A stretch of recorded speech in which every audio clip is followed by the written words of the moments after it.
Мұхаммед Салық Бауыржанов атындағы жалпы орта білім беретін мектебінің 3-ші А сынып оқушысы Қалқаман Жандос. Менің сүйікті ертегімнің аты Маугли. Осыны қазір оқып беретін боламын. Сегодня тауларында күн ұясына қонды. Күні бойы демалған. Кенет үңгірдің түбіндегі қалың бұталар қозғалғандай болды. Мәссаған, бұл адамның баласы ғой, ол мұнда қалай келген? Қалың бұталар арасынан кішкентай бала оған қарай жақындап келді. Бөлтік терін емізіп жатқан қасқыр ана басын көтерді. Мынаны қара, сенен тіпті де қорықпайды ғой. Бері қарай алып келші. Баланың қарны ашып қалған.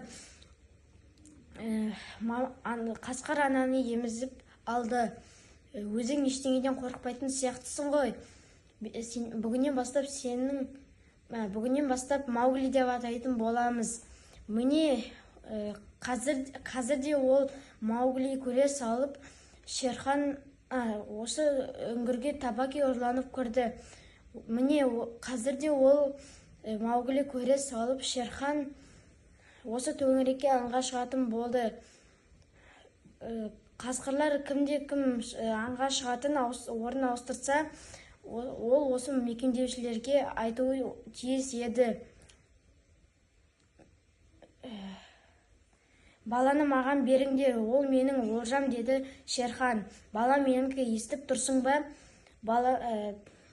Мен Ракша баланы саған бермеймін, ол бізбен енді аңға шығады.